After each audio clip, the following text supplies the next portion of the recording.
Hello everyone. तो आज मैं पढ़ाने जा रही हूँ ऑनियन, जो कि किससे बिलोंग करता है, एलिएसी फैमिली से बिलोंग करता है। और इसके पिछले वीडियो में मैंने जितने भी मतलब मेजर मेजर फैमिली थे, जैसे हो गया लेग्यूमिनेशी, हो गया कुकुरबिटेशी, हो गया फिर क्रूसीफेरी, हो गया सोलानेसियस, हो गया, ये सब को कंप्लीट किए थे। और इस वीडियो में हम लोग एलिएसी फैमिली में पढ़ने जा रहे हैं, जो कि क्या क्या हो जाता है। ओनियन हो जाता है, सैलेड हो जाता है, लीक हो जाता है, गार्लिक हो जाता है। तो आज हम लोग ओनियन पढ़ेंगे। तो ओनियन जो होता है botanically known as a allium cepa, और फैमिली क्या हो जाएगा, एलिएसी एलिएसी हो जाएगा। और क्रोमोजोम नंबर 2n=2x=16 हो जाएगा। और इसका जो ऑरिजिन होता है कहाँ होता है, सेंट्रल एशिया हो जाएगा। और जो इसका ईडिबल पार्ट जो होता है क्या होता है, बल्ब होता है और लिप्स होता है। और एलियम जो होता है ग्रीक वर्ड से डिराइव्ड होता है। इंडिया जो होता है rank second in area and production after China हो जाएगा। इंडिया जो होता है rank third in export in the world, 12% of the total world export हो जाएगा। फिर नेशनल प्रोडक्टिविटी कितना हो जाता है, 14.2 टन पर हेक्टेयर हो जाएगा। फिर उसके बाद हो जाता है N1 accounts for 77% of total foreign exchange earning among fresh vegetable. Highest physiological efficiency इसका होता है। फिर रिच विटामिन बी का रिच सोर्स होता है। फिर इसका जो रूट होता है कैसे होता है, सैलो होता है और लॉन्ग डे वेजिटेबल होता है। इसका एडिबल पोर्शन क्या हो जाएगा, बल्ब हो जाएगा। और इसका जो येलो कलर जो होता है आउटर स्किन, जो किसके कारण होता है, क्यूरेसिटीन के कारण होता है। तो पूछा जाता है कि येलो कलर जो होता है आउटर स्किन में ओनियन का, तो किसके कारण होता है, ड्यू टू क्यूरेसिटीन के कारण होता है। और एक चीज़ है कि अगर हम लोग सीड प्रोडक्शन करेंगे तो सीड प्रोडक्शन में क्या इंपॉर्टेंट रहेगा, तो टेम्परेचर रहेगा। अगर बल्ब प्रोडक्शन करना है तो उसके लिए क्या इंपॉर्टेंट रह जाएगा, डे लेंथ हो जाएगा। और जो एंटी फंगल फैक्टर होता है ओनियन में, इस फिनोलिक कंपाउंड होता है, उसको क्या कहते हैं हम लोग, कैटेकॉल कहते हैं। फिर उसके बाद जो हो गया रेड ओनियन जो होता है हमारा मोर पंजेंट होता है देन वाइट ओनियन होता है। और जो हमारा ओनियन प्रोडक्शन को प्रमोट करता है उसको हम लोग क्या कहते हैं, पिंक रिवॉल्यूशन कहते हैं। Year inducing action of onion क्या होता है, लैक्री मैटर फैक्टर होता है, जो कि 1 प्रोपिनाइल सल्फोनिक एसिड हो जाएगा। और ओनियन क्या कंटेंस करता है, कौन सा एंजाइम, एलिनेज एंजाइम होता है। कौन सा एंजाइम होता है, एलिनेज होता है। और ओनियन कार्बोहाइड्रेट जो होता है फ्रक्टन होता है। It is a richest source of vanadium हो जाएगा। इसमें ओनियन में क्या क्या हो जाएगा, ओनियन में हो जाएगा येलो कलर किसके कारण होता है, तो क्यूरेसिटीन के कारण होता है। और इसमें एंटी फंगल फैक्टर होता है, जो कि क्या होता है, कैटेकॉल होता है। और जो इसमें जो इंजाइम होता है वो कौन सा इंजाइम होता है, एलिनेज इंजाइम होता है। और ओनियन इसमें कार्बोहाइड्रेट क्या रहता है, फ्रक्टन रहता है ओनियन में। It is rich source of vanadium. It is useful against sunstroke and cholera. इसको किसके अगेंस्ट में हम लोग यूज कर सकते हैं, तो सन स्ट्रोक और कोलरा के अगेंस्ट में हम लोग ओनियन का यूज कर सकते हैं। हमारा महाराष्ट्र है जो leading state in India with 23.4% area and 27.5% production and 8.54 ton per hectare होता है। जो लेट खरीफ होता है, ईयरली रबी जो होता है onion planting is known as a रेंगाडा उसको बोलते हैं। फिर लसलगांव जो होता है Nashik area is the biggest onion market होता है in India, followed by Solapur हो जाता है। हमारा बिगेस्ट ओनियन मार्केट कहाँ है इंडिया में, तो लसलगांव होता है, वो कहाँ है, नासिक के एरिया में। फिर उसके बाद हो जाता है कि हाईएस्ट प्रोडक्टिविटी इन इंडिया कहाँ हो जाएगा, गुजरात हो जाएगा। ये चेंज होते रहता है। फिर पॉलिनेटिंग एजेंट जो हो जाएगा क्या हो जाएगा, हमारा हनी बी और ब्लोफ्लाई होता है, जो कि एक्सेलेंट पॉलिनेटर होता है। फोटोथर्मो सेंसिटिव क्रॉप है ये। Optimum temperature for floral initiation के लिए कितना चाहिए, 10 to 12 डिग्री सेल्सियस। अगर सीड जर्मिनेशन करना है तो सीड के लिए कितना चाहिए, 20 से 25 डिग्री सेल्सियस। और वही बल्ब डेवलपमेंट करना है तो हम लोग कितना टेम्परेचर यूज करेंगे, 15.5 to 21 डिग्री सेल्सियस। तो हम लोग क्या पढ़े थे कि अगर सीड जर्मिनेशन करना है तो हमको क्या देखना है, टेम्परेचर देखना है। अगर बल्ब का डेवलपमेंट देखना है तो क्या हम लोग को देखेंगे, डे लेंथ। ये दोनों इंपॉर्टेंट है। बल्ब में डे लेंथ इंपॉर्टेंट है और सीड जर्मिनेशन में टेम्परेचर इंपॉर्टेंट है। फिर temperature is more important than day length in seed production, while day length is more important than temperature for bulb production. Bolting जो होता है क्या होता है, pre mature production of seed stock. हमारा ओनियन में देखा गया है बोल्टिंग होता है, तो बोल्टिंग क्या है, pre mature production of seed stock. White colour onion जो होता है मोर ससेप्टेबल टू बोल्टिंग, यानी जो रेड या रेड कलर का होता है, वाइट कलर का होता है, तो वाइट वाला ज़्यादा ससेप्टेबल होता है बोल्टिंग से। लार्जेस्ट कल्टिवेटेड ओनियन कौन सा हो जाएगा हमारा, ऑरेंज एंड येलो हो जाएगा। Onion cultivars grown in plains of India are short day type. जो ओनियन कल्टीवार्स होता है प्लेन्स में जो हम लोग ग्रो करते हैं वो कैसा होता है, सॉर्डेड टाइप होता है। और long day types are more useful in hilly area then सॉर्डे type होता है। हमारा जो प्लेन में जो होता है कैसा होता है, सॉर्डे होता है, और जो हम लोग हिली एरिया में यूज करते हो कौन सा होता है, लॉन्गडे टाइप का होता है।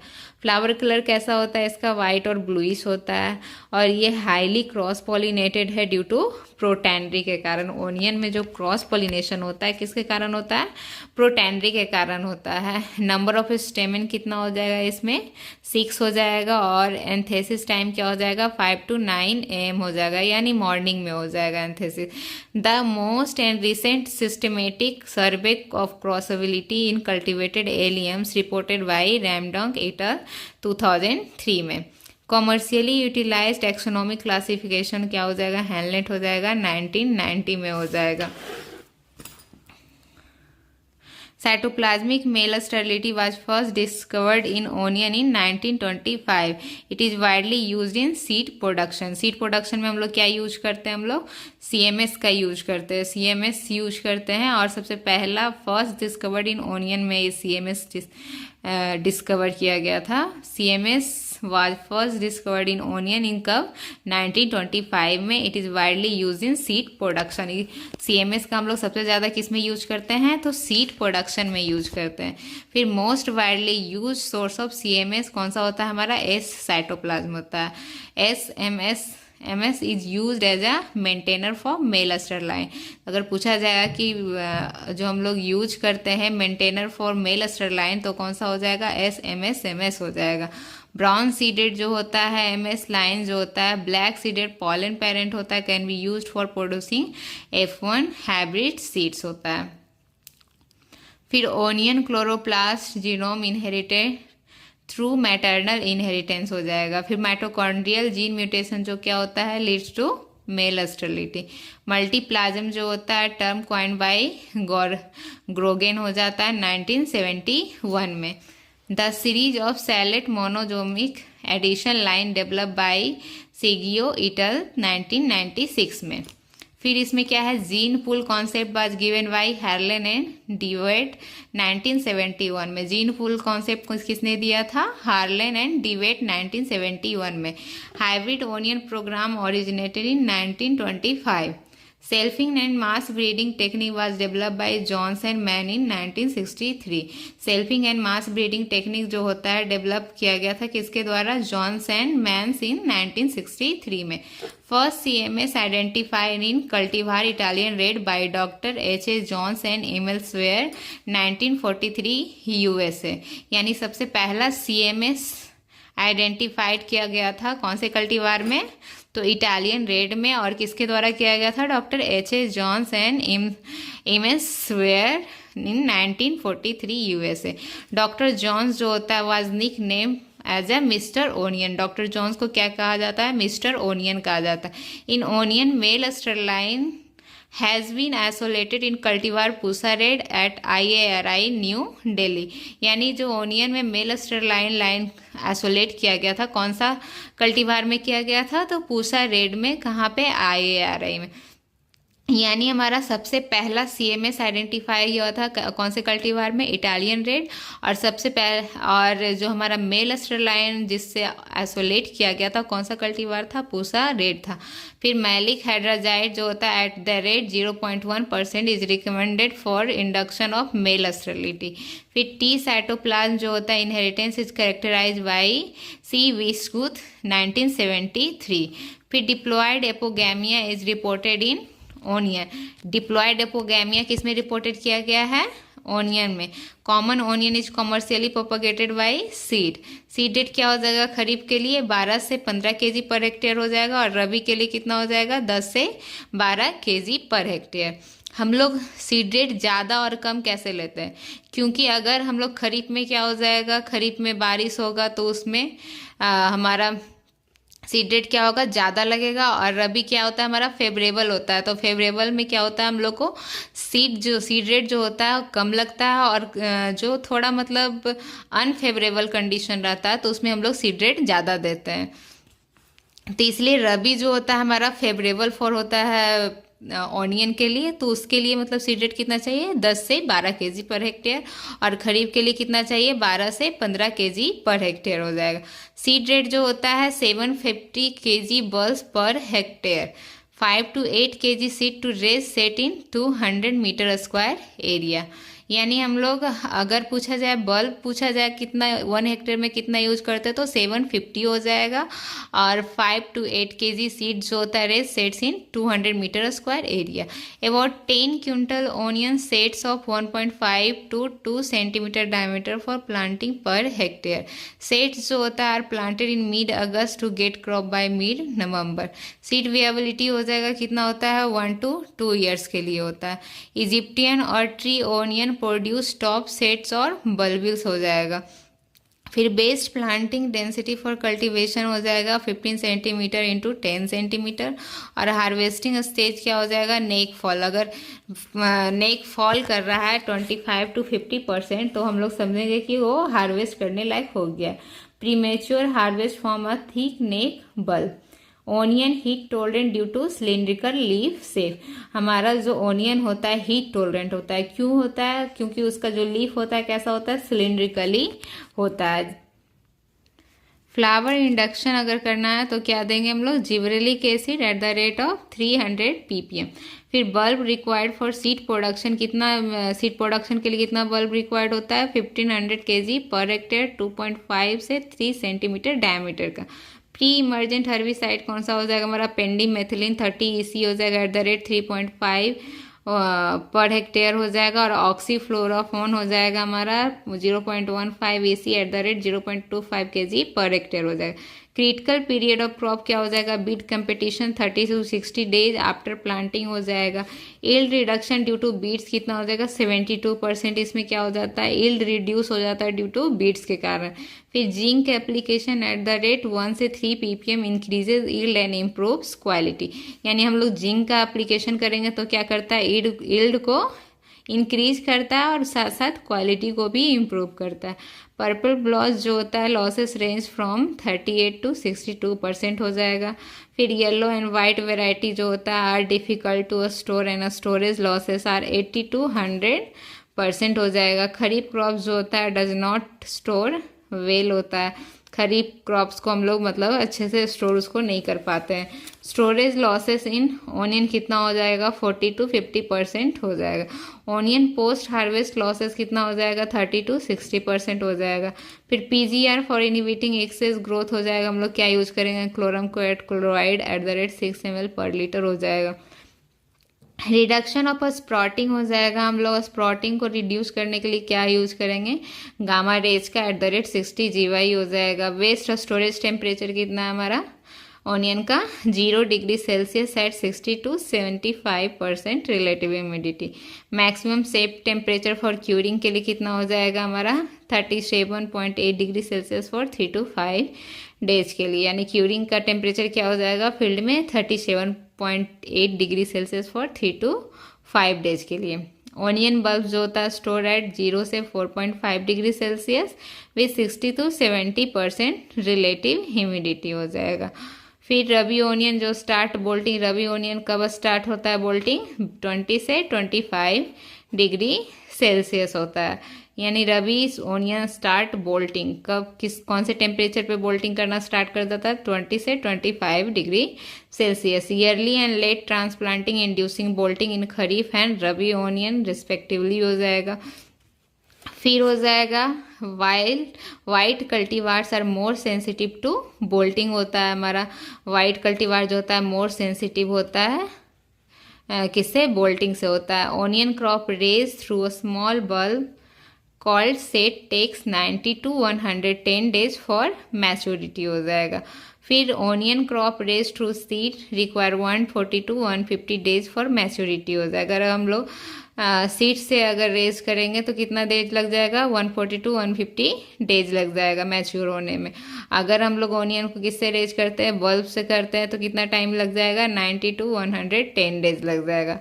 फिर उसके बाद रेड स्किन वेराइटी जो होता है गुड स्टोरेज कैपेसिटी होता है उसमें। फिर वाइट ओनियन वेराइटी जो होता है are suitable for dehydration and use in Ayurvedic medicine. यानी वाइट वाला को हम लोग किस में यूज करते हैं, डिहाइड्रेशन में भी यूज करते हैं और आयुर्वेदिक मेडिसिन में भी। Quality parameter for export of dehydrated onion कौन सा हो जाएगा, white colour with low pungency होना चाहिए। फिर ideal TSS content for dehydration industry हो जाएगा लेस देन 18% हो जाएगा। फिर desirable drawing ratio for onion हो जाएगा 6:1 हो जाएगा। Indian variety having drawing ratio 10:1 हो जाएगा। Ideal pyruvic acid for dehydration industry हो जाएगा 0.50 to 0.70% हो जाएगा। क्योरिंग जो होता है ओनियन एंड गार्लिक में कितना दिन के लिए करते हैं हम लोग, 2 से 3 वीक्स करते हैं। और अभी क्या बताया थे कि ओनियन में बोल्टिंग के लिए कितना टेम्परेचर होना चाहिए, 20 से 25 डिग्री सेल्सियस। और हम लोग क्योरिंग टेम्परेचर कितना बताए थे, 37.8 degree Celsius for 3 to 5 days के लिए। फिर क्या है, in Sudan onions are stored in palm leaf wands called रकुवस। फिर optimum size of bulb for seed production कितना हो जाएगा, 2 से 3 सेंटीमीटर डायमीटर होना चाहिए। For getting best quality in commercial seed production क्या कौन सा हो जाएगा, बल्ब टू सीड मेथड हो जाएगा। अगर हम लोग को बेस्ट क्वालिटी का सीड लेना है या तो कमर्शियली सीड प्रोडक्शन करना है तो क्या यूज करेंगे हम लोग, बल्ब से सीड का प्रोडक्शन करेंगे, bulb to seed method. For getting higher seed yield तो सीड टू सीड मेथड। अगर सीड चाहिए हमको तो हम लोग क्या करेंगे, सीड टू सीड मेथड करेंगे। अगर मतलब बेस्ट क्वालिटी का चाहिए और कमर्शियली सीड प्रोडक्शन चाहिए तो बल्ब टू सीड मेथड करेंगे। सीड यील्ड जो होता है 800 to 850 kg पर हेक्टेयर हो जाएगा। प्लास्टिक ओवन वेंटिलेटेड बैग्स हम लोग यूज करते हैं 25 kg कैपेसिटी का फॉर पैकेजिंग के लिए, ओनियन पैकेजिंग के लिए। फिर स्पेसीज आ जाएगा, एलियम रॉयली जो होता है किससे रेसिस्टेंट होता है, डॉनी मेल्ड्यू और लीफ ब्लाइट से हो जाएगा। लीफ ब्लाइट, रॉयली लीफ लाइट, ली से लीफ लाइट, और रॉयली जो होता है डॉन हो जाता है, डॉनी मेल्ड्यू से रेसिस्टेंट होता है, यानी डॉनी और लीफ लाइट। फिर एलियम ग्लेनथम हो जाएगा, न्यू सोर्स है मेल स्टेरिलिटी का। फिर हो जाएगा एलियम विक्टोरियलिस हो जाएगा जो कि नोवेल सोर्स ऑफ फ्लेवोनॉइड्स हो यानी क्यूरिसिटिन एंड कैमेफेरॉल हो जाएगा। फिर हो जाएगा एलियम कोमेरो वियनम जो हो जाएगा न्यू एलियम वेजिटेबल है commercially grown in north Korea हो जाएगा। फिर एलियम फ्लेवम हो जाएगा जो कि हाईली फ्रेग्रेंट ओनियन पेंडुलन्स इन्फ्लोरेसेंस होता है। फिर एलियम क्रेटवियंस हो जाएगा for growing on rock garden हो जाएगा। फिर प्रांस जो होता है हमारा एलियम क्रॉस किसका होता है, कॉर्नोटम होता है जो कि कैसा होता है, ट्रिप्लॉइड होता है, यानी इसका क्रोमोसोम नंबर कितना हो जाएगा 24 हो जाएगा। And octa triploid AB allium Seppa और एलियम फिस्टुलोसम हो जाएगा।